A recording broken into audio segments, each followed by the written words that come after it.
Նրանք շատ հավանական է, որ դա համարում են իրենց բանուգործը։ Իրավապահները չեն հերքում, որ զբաղված են համացանցը տնտղելով։ Նրանց սուր աչքը չի դադարում սոցցանցերում փնտրել ու գտնել իշխանությունների մասին օգտատերերի մեկնաբանությունները, դրանցում քրեական օրենսգրքի խախտումներ տեսնել, ուղարկել քննչական։ Թե քանի քաղաքացի է հայտնվել նրանց ուշադրության կենտրոնում, ինչ ընթացք ունեն դրանք իրավապահները չեն մանրամասնում։ Ազատությունը գրավոր հարցում է ուղարկել քննչական։ Խորհրդային տարիների այլախոհ քաղբանտարկյալ այժմ իրավապաշտպան Վարդան Հարությունյանն իրավապահների այս գործելավոճը համեմատում է խորհրդային ժամանակաշրջանի հետ։ Խորհրդային միությունը անցավ անցյալի գիրկը, մոռացության նույնիսկ մատնվեց, բայց պարզվում է խորհրդային մտածողությունը, դաստիարակությունը շարունակում ապրել մեր մեջ, մեր մարդու մեջ, մեր իշխանավորի մեջ։ Պակաս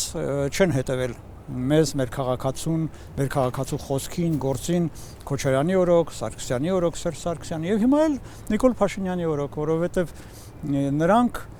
իրարից բացարձակապես տարբեր լինելով, իրար նկատմամբ թշնամություն ունենալով, իրար ատելով նույնիսկ շատ նման են իրար։ Վրդովված մարդկանց գրառումներ են ընդհանրապես, որոնք փոխարինում են խորհրդային խոհանոցներին։ Մարդիկ իրենց խոհանոցում զրուցում են։ Լինում էին այն ժամանակ էլ, որ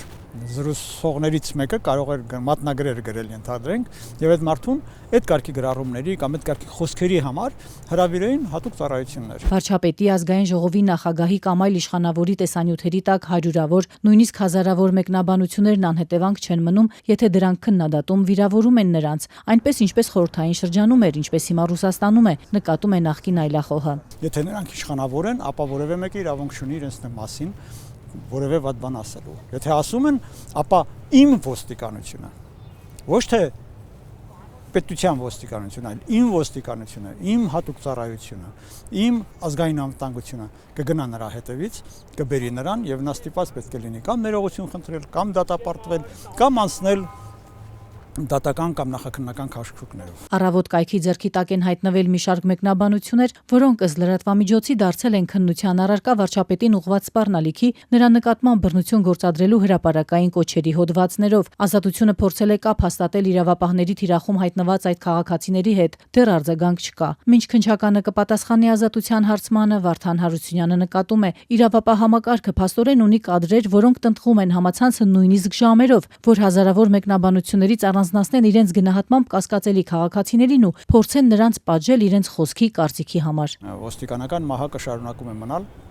նույն կույր մահակը իշխանավորի ձեռքին։ Իսկ դա արդեն ոստիկանություն չի։ Դա արդեն միլիցիա է, սովետական միլիցիա, որը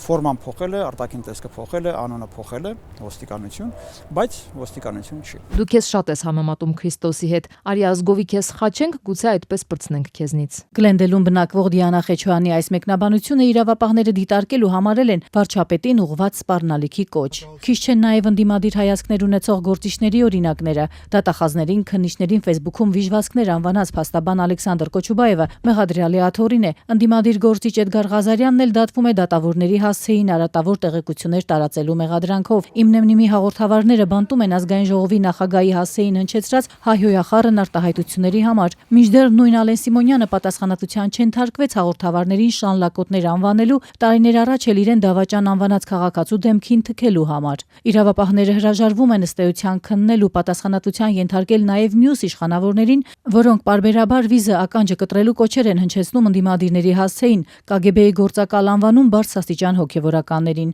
Օրինակ, վարչապետի աշխատակազմի հանրային կապերի եւ տեղեկատվության կենտրոնի փոխտնօրեն Դավիթ Լևոնյանի պնդումը, թե Բագրատ arczepiskoposը KGB-ի գործակալ է եւ Կրեմլից է ֆինանսավորվել, դատարանը համարել էր որպես դատողական գնահատական։ Ընդդիմադիրները սա համարում են խտրական արդարադատություն։